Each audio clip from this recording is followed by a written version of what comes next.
Hey guys, it's me Upendra and welcome back to our YouTube channel. Friends, देखते हैं आज हम किस एडिटोरियल के बारे में एनालिसिस करने वाले हैं। So friends, as you all know, कल न्यूज़पेपर नहीं आया था एंड आज संडे है तो आज एडिटोरियल नहीं आता है। So I decided to continue our practice of editorial reading. So हमने 10 सितंबर का एक और एडिटोरियल जो हम लोगों ने एनालाइज नहीं किया था उसको उठाया है and the name of the editorial is return of the mullahs. ये अफ़गानिस्तान से रिलेटेड एडिटोरियल है फ्रेंड्स। चलिए, ये एडिटोरियल मैंने डाउनलोड कर रखा है डायरेक्टली, तो वहीं पे चलते हैं। So return of the mullahs on the Taliban Islamic emirate of Afghanistan. So ये तालिबान का रूल जो अफ़गानिस्तान में आ चुका है उसी की बात हो रही है। रिटर्न ऑफ द मुल्लाज, यहाँ पे मुल्लाज का एग्जैक्ट मतलब यहाँ पे क्या है ये हमें आगे एडिटोरियल में पता चलेगा, अभी कुछ यहाँ पे जज नहीं कर सकते हैं। Taliban have sent a clear message that they care little about what the world think of them. Okay, यहाँ तालिबान को कोई फ़र्क नहीं पड़ता है लोग उनके बारे में क्या सोचते हैं। उन्होंने ऐसा मैसेज क्लियरली बोल दिया है, ऐसा मैसेज क्लियरली दे रहे हैं। The debate on whether the Taliban would form an inclusive government representing all sector of Afghan society was lead to rest by the Taliban themselves on September 7 when the group's spokesperson Jabiullah Mujahid announced the formation of the new administration of the Islamic Emirates of Afghanistan. Formation of new administration of the Islamic Emirates of Afghanistan का एक new administration जो बनाने वाले हैं उसका announcement कर दिया था। उससे ये बात क्लियर हो गई कि इंक्लूसिव गवर्नमेंट तो नहीं बन रही तालिबान में। ये 7 सितंबर को उसके स्पोक्स पर्सन जो हैं उनका नाम है, और is the name of the spokesperson Zabihullah Mujahid. Okay, of the 33 cabinet ministers named 30 are Pashtun, 2 ethnic Tajiks and 1 is Uzbek. The Taliban are predominantly Pashtun who make up some 40% of Afghan's ethnically diverse population of 40 millions.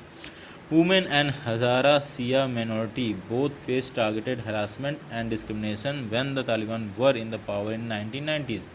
So as you know that 1990s में तालिबान जो power में आया तो women's पे काफ़ी restriction लगाया था। I like उनकी लाइफ एकदम हेल थी उसके रूल में, ऐसा हम लोग न्यूज़ से देखते हैं, फुटेज दिखाई देते हैं पास्ट के। और एक माइनॉरिटी सोसाइटी वहाँ पे थी जिसका नाम है हज़रा सिया माइनॉरिटीज़। तो आपको पता होगा मुस्लिम कम्युनिटीज़ में सिया के साथ काफ़ी डिस्क्रिमिनेशन होता आया है अभी तक। तो ये सिया कम्युनिटी वहाँ पे थी अफ़गानिस्तान में, जो माइनॉरिटीज़ हैं उसके ऊपर काफ़ी गलत चीज़ें हुई थी इसके रूल में, तालिबान के रूल में। क्यों? क्योंकि तालिबान बेसिकली जो है, तालिबान का कॉन्स्ट्रक्शन जो है 33 कैबिनेट मिनिस्टर्स हैं, उसमें 30 जो हैं वो पश्तून है, क्योंकि पश्तून तालिबान में अधिकतर पश्तून मेजॉरिटी है। बिकॉज 40% पॉपुलेशन जो है अफ़गानिस्तान की पश्तून है, बट जो अप्रॉक्सीमेटली 33 में से 30 जो है लाइक 95% जो उसका वो कर रहे हैं लीडरशिप है वो अफ़गानिस्तान की या पश्तून्स के हाथ में है। 2 ताजिक्स हैं, ethnic Tajiks, and 1 is Uzbeks. तो ये इससे ये लग गया है कि इंक्लूसिव गवर्नमेंट तो नहीं बन रही कि वो सारी सोसाइटी को एक साथ लेके चलेंगे। वो एक तबका जो है जो तालिबान में जिसने तालिबान का फॉर्मेशन किया था वही पावर में रहेगा, वो है पश्तून, अफ़गानिस्तान के Pashtuns. 17 ministers are on the UN sanctioned blacklist for terrorists, including the head of the government, मुल्ला हसन अखुंड। मुल्ला हसन अखुंड जो हेड ऑफ द गवर्नमेंट होंगे वो भी ब्लैक लिस्टेड हैं एज अ टेररिस्ट लिस्ट में, यूएन की टेररिस्ट लिस्ट में। यूनाइटेड नेशन की जो लिस्ट है उसमें से 33 में से 17 मिनिस्टर जो हैं वो टेररिस्ट के तौर पे ब्लैक लिस्टेड हैं, और उसके जो हेड हैं वो भी उस लिस्ट में हैं, जिनका नाम है Mullah Hasan Akhund and Sirajuddin Haqqani, the head of the Haqqani network. और उसके बाद सिराजुद्दीन हक्कानी भी उसमें हैं जो हक्कानी नेटवर्क के हेड हैं। मुल्ला हिबतुल्ला अखुंद, सॉरी फ्रेंड्स, मैं थोड़ा प्रोनाउंस नहीं कर पा रहा हूँ, अखुंद ज़ादा। तो ये लोग भी हैं जो टेररिस्ट लिस्ट में आते हैं और वहाँ जो गवर्नमेंट के हेड बनना है। The Taliban's reclusive emir while with the emir उल मोमिनीन। अब इमायर का मतलब मेरे को नहीं पता, इवन मुझे रिक्लूसिव का मतलब भी नहीं पता। तो ये जो भी होंगे वो इमायर उल मोमिनीन मोमिनीन होंगे, commander of the faithful, commander of the faithful, okay. इमार शायद कमांडर को बोलते हैं वहाँ पे। The title Mullah Omar had assumed in the 1990s, ये टाइटल जो है ये मुल्ला उमर को दिया गया था 1990s with the cabinet portfolios allotted to the Taliban core and the Haqqanis, the introducing a system that resembles the previous Islamic emirate known for its disregard for basic human right. The Taliban have sent a clear message that they are care little about what the world think about them. So as you can see, mostly जो इनके cabinet members हैं सारे के सारे terrorist हैं। Even उन्होंने जो अपनी कैबिनेट्स दी हुई हैं वो केवल तालिबान के कोर ग्रुप को दी हुई हैं। इससे ये लग रहा है कि बाहर का वर्ल्ड उन्हें कैसी गवर्नमेंट देखता है, उन्हें घंटा फर्क नहीं पड़ता। सिंपल सी बात है, क्योंकि उन्होंने फ़ाइट करके वो जीता है एरिया। सो उन्हें इस चीज़ से फ़र्क नहीं पड़ रहा है कि वर्ल्ड उन्हें सपोर्ट करेगा इस चीज़ में कि नहीं। तो विद द कैबिनेट पोर्टफोलियो लगा तो तालिबान कोर एंड द हक्कानीज़, तो अधिकतर तालिबान के कोर्स को और हक्कानीज़ को, जो ग्रुप दोनों ने मिलके लड़ा है और अफ़गानिस्तान को जीता है, उसको दिया गया है। सो ये प्रीवियस इस्लामिक इमरात को ही रिजेंबल करता है। Today's Taliban appears to be stronger than their last avatar. In the 1990s, only 3 countries recognized the Islamic Emirate. The Taliban also never controlled the whole of Afghanistan. But now, more regional powers are ready to engage with them, including China and Russia. The group has also claimed total control over the country, with Panjshir the last holdout. I don't know the exact meaning of hold out, but Panjshir को भी इन्होंने जीत लिया है। तो ये clearly बोल सकते हैं कि इनका पूरा कंट्रोल है अफ़गानिस्तान में। बट 1990s में इनका पूरा कंट्रोल नहीं था अफ़गानिस्तान में। तो ये मोर पावरफुल होके निकले हैं आफ्टर 20 ईयर्स। लोकल जो पावर्स हैं उन्होंने इनका सपोर्ट भी किया, like China and Russia and Pakistan, तो समझ रहे हो दल्ला है। सो इन सब चीज़ों का भी इफ़ेक्ट आया है। तो इससे ये लगता है कि अफ़गानिस्तान, ये तालिबान जो है ये बहुत पावरफुल होके उभरा है। अमेरिका वाले क्या झक मार रहे थे दिनों से वहाँ पे। Overrun earlier this week, overrun मतलब ये पंजशीर की बात हो रही है, जहाँ पे कुछ लोग टिके हुए थे, इनका सामना कर रहे थे, बट वो भी अब हार चुके हैं। सो उसी की बात हो रही है। The new government a stronger Taliban are trying to tighten their grip, though it may not be easy. Ever since Afghanistan became a republic in 1973, no government in Kabul have managed to stabilize the country. The ethnic, religious and political contradictions are too deep to be glossed over by the Taliban's divisive Islamic Pashtun nationalism. Taliban के divisive Islamic Pashtun nationalism जो है, जो उनका जिस पे वो rule करते हैं, वो अफ़गानिस्तान की जो डिवाइड है उसको भर नहीं सकते। लाइक कह रहे हैं रिपब्लिक्स, जब से अफ़गानिस्तान रिपब्लिक हुआ 1973 से, नो गवर्नमेंट, कोई भी स्टेबलाइज गवर्नमेंट नहीं बन पाई काबुल में, क्योंकि वहाँ पे बहुत ज़्यादा डिवाइड है। The ethnic, religious and political contradictions काफ़ी डीप हैं। इतने deep ethical, religious, political contradiction हैं कि उनको ग्लू कर पाना बहुत ही मुश्किल है। और तालिबान के लिए तो बिल्कुल नहीं, क्योंकि ये डिविसिव खुद ही है। ये इस्लामिक पश्तून नेशनलिज्म पे ये बिलीव करते हैं। In Panjshir the rebel may have withdrawn to the mountains like the Taliban did in 2001, but they could regroup and hit back like the Taliban did after 2005. The total exclusive of Shias and marginalization of their ethnicity could blow back in the near term. जैसे सियास को पूरी तरीके से इन्होंने marginalise कर दिया है, ख़त्म करने की कोशिश कर रहे हैं और उनकी इथनिसिटी को ख़त्म कर रहे हैं। ये इनके ऊपर वापस से आ सकता है, क्योंकि जितना आप किसी को दबाओगे वो उतनी तेज़ से आपके ऊपर अटैक करेगा बाद में वापस आके। और ये कह रहे हैं कि जैसे इन्होंने पंजशीर में रिबल्स को हटा तो दिया है, वो जाके माउंटेन्स में छुप गए हैं। बट लाइक तालिबान भी माउंटेन में छुप गया था 2001 में, बट 2005 में उसने बहुत अच्छी फाइट बैक किया था। वैसा इनके साथ हो सकता है, तो इनके लिए इतना ईजी नहीं होने वाला है। Afghanistan has also seen the emergence of vibrant civil society, especially in its cities which may not accept the Taliban's rule of the mullahs quietly. तो तालिबान के जो मुल्लाज का रूल है वो क्वाइटली एक्सेप्ट नहीं करेंगे।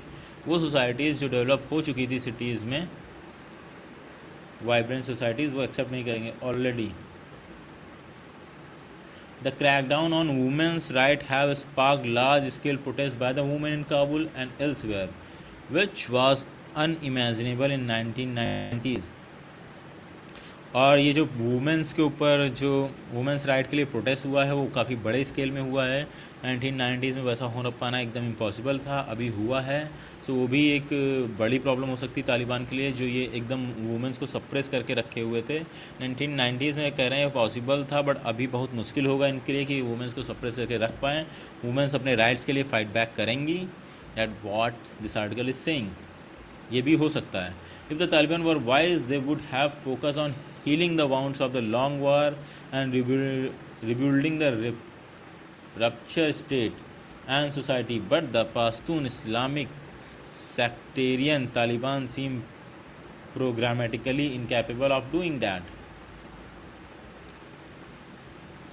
तो अगर तालिबान सच में चालाकी से या फिर समझदारी से काम करता तो वो उस चीज़ को फोकस करता है कि इतने दिनों से लॉन्ग वॉर हुआ है, उसको जो घायल हो, उससे जो घायल है अपने आप को ठीक करने का, और ये जो रैप्चर्ड स्टेट जो पूरी तरह से वॉर से एकदम ख़त्म हो चुका है उसको रिबिल्ड करना, उस सोसाइटी को रिबिल्ड करना, लोगों का भरोसा जीतने की बात करना। But the Pashtun Islamist sectarian Taliban कैसा है? पश्तून हैं, बेसिकली पश्तून ही उसमें तालिबान है जो कि 40% है। इस्लामिस्ट है, काफ़ी कट्टर इस्लामिस्ट हैं तालिबानी, एंड सेक्टेरियन हैं। तो ये कह रहे हैं कि ये programmatically incapable of doing that, वो सही ढंग से गवर्नमेंट चलाने के लिए प्रोग्रामिकली इनकैपेबल हैं।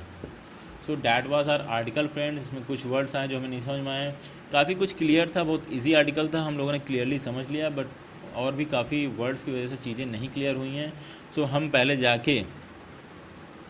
हमें हिंदू एडिटोरियल, ये एडिटोरियल वर्ल्ड वेबसाइट में जाके सारे वर्ड्स के इंपॉर्टेंट वर्ड्स के मीनिंग्स नोट डाउन करने हैं, and then we will read this article again, जिसमें हमें क्लियरली समझ में आ जाए इस आर्टिकल में क्या कहने वाला है। Okay friends, so I hope आप लोगों ने वीडियो पॉज करके ये सारे मीनिंग्स जाके नोट डाउन कर लिए होंगे अपनी डेली वोकैबुलरी वाली कॉपी में। चलिए फिर से स्टार्ट करते हैं, एक बार एडिटोरियल पढ़ते हैं। एंड रिटर्न ऑफ द मुल्लाज का मतलब यहाँ पे फ्रेंड दिया है इस्लामिक रूलर्स और इस्लामिक स्पिरिचुअल लीडर्स एंड गुरूज, जो इस्लाम के बारे में बात करते हैं, उन सबको मुल्ला कहते हैं। One of the Taliban Islamic emirate of Afghanistan, one of the Taliban Islamic emirate of Afghanistan. Emirate होते हैं रूलर्स, कमांडर्स। इस्लाम में जो रूलर्स कमांडर होते हैं उन्हें इमरेट्स कहते हैं। तो कह रहे हैं जो मुल्लाज हैं एक इस्लामिक इमरेट्स हैं। चलिए आगे रीडिंग करते हैं। Taliban have send a clear message that they clear little about what the world think of them. तो तालिबान को फ़र्क नहीं पड़ता कि वर्ल्ड्स दुनिया उनके बारे में क्या सोचती है, उन्होंने एक क्लियरली मैसेज दे दिया है। कैसे दिया है उसके बारे में इसमें बताया है। The debate on whether the Taliban would form an inclusive government, ऐसी गवर्नमेंट, इंक्लूसिव गवर्नमेंट मतलब गवर्नमेंट एक नाउन कह सकते हैं, उसकी विशेषता बता रहा है। इंक्लूसिव कैसी गवर्नमेंट? जो सबको, सारी पार्टी को इंक्लूड करके बनाई गई हो। इस पर डिबेट चल रही है। Representing all the section of Afghan society was lead to rest by Taliban themselves on September 7। जो डिबेट इतने दिनों में चल रही थी कि तालिबान अब जीत तो चुका है, बट वो गवर्नमेंट कैसी बनाएगा, क्या वो इंक्लूसिव होगी, वो सारे अफगान सोसाइटी को रिप्रेजेंट कर रही है, उस पर तालिबान ने रेस्ट कर दिया उसको September 7 को। उसने क्योंकि September 7 को ऐसा किया हुआ when the group spokes person, जब तालिबान के स्पोक्स पर्सन ने अनाउंस किया कि वो एक formation of new administration of Islamic emirate of Afghanistan, कि वो एक नया एडमिनिस्ट्रेशन का फॉर्मेशन कर रहे हैं जिसका नाम है इस्लामिक इमरेट्स ऑफ अफ़गानिस्तान। तो ये उनके स्पोक्स पर्सन ने बोला। Of the 33 cabinet minister named, और उन्होंने कैबिनेट मिनिस्टर्स के नेम भी बताए हैं। तो जो 33 कैबिनेट मिनिस्टर्स थे उनमें से जो 30 कैबिनेट मिनिस्टर्स हैं वो पश्तून हैं। इंडिया में पश्तून को हम लोग पठान के नाम से जानते हैं। जो पठान हैं ये 40% ऑफ पॉपुलेशन है अफ़गानिस्तान की, और वो 40% पॉपुलेशन ही रूल करने वाली है अफ़गानिस्तान पे। तो इससे पता चलता है कि वो उन्होंने इंक्लूड नहीं किया सारी सोसाइटी को। अब बचे जो 3 हमारे कैबिनेट मिनिस्टर उनमें से जो 2 हैं वो ताजिक हैं, 2 एथनिक ताजिक्स हैं, 1 उज़्बेक है। The Taliban are predominantly Pashtun who make up some 40% of Afghanistan ethnically diverse population of 40 million. So ये कहना चाह रहा कि तालिबान जो है बेसिकली एक फाउंडेशन ही पठानों का है, पठानों ने ही बनाया है। तो बेसिकली उसमें सारे पठान ही हैं, और वो पठान 40% पॉपुलेशन है अफ़गानिस्तान की। Women and Hazara Siya minorities, जो हज़ारा सिया माइनॉरिटीज़ है वहाँ पे वो सिया मुस्लिम्स हैं, बहुत छोटी माइनॉरिटीज़ है, वो हमेशा एज पे रखी गई है वहाँ पे, क्योंकि उस सिया मुस्लिम्स को थोड़ा सा सही से ट्रीट नहीं करते हैं इस्लाम में। और वुमेंस का ट्रीटमेंट भी सही नहीं है, आपको पता है काफ़ी अत्याचार होते हैं इस्लाम में वुमेंस के साथ।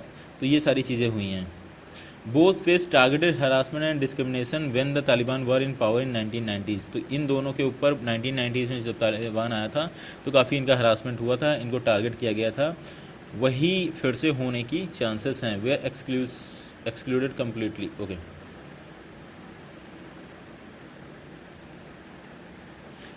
और इनको कम्प्लीटली एक्सक्लूड रखा गया था किसी पावर या कैबिनेट पावर वगैरह से।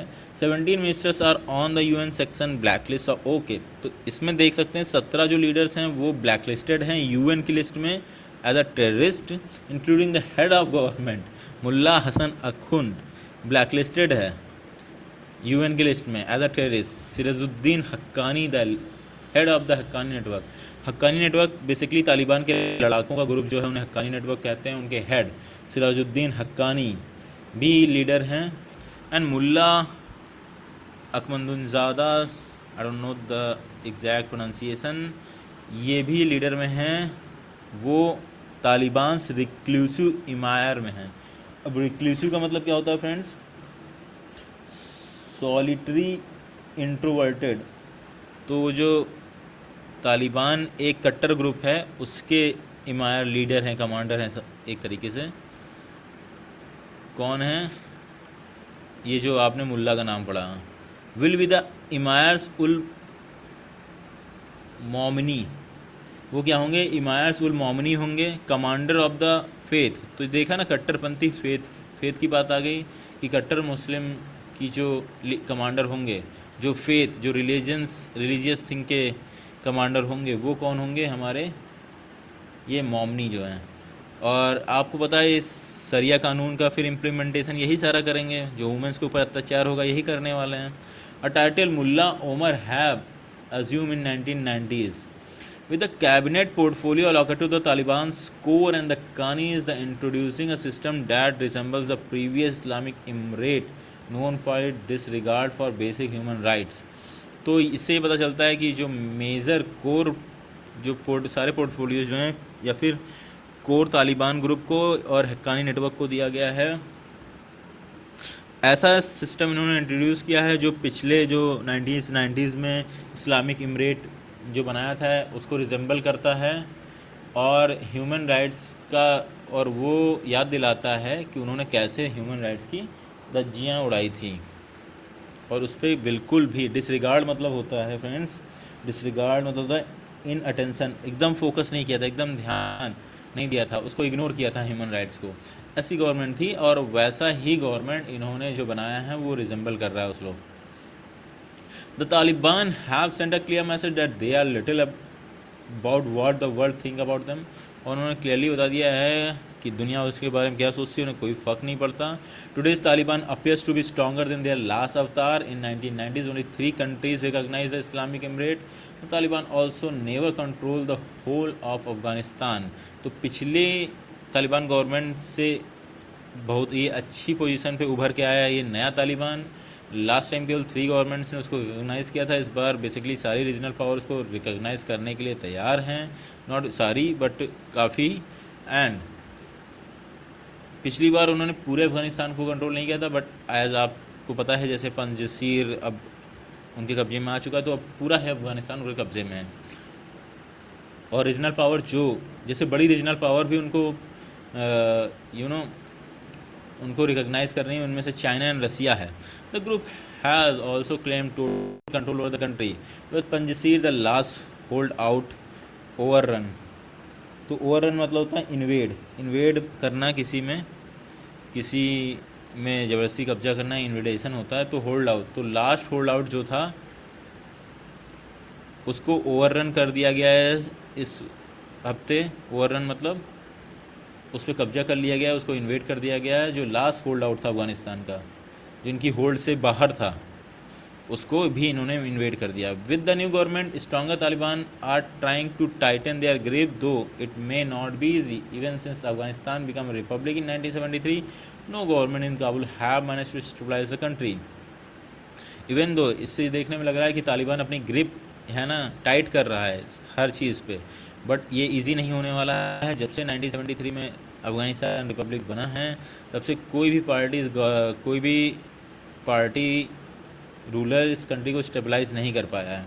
The ethnic religion political contradiction are too deep, और उसका रीज़न क्या है कि यहाँ पे ethnic religious and political contradictions काफ़ी गहरे हैं, और उन्हें too deep to be glues मतलब इतने गहरे हैं कि उनको भर पाना बहुत ही मुश्किल है।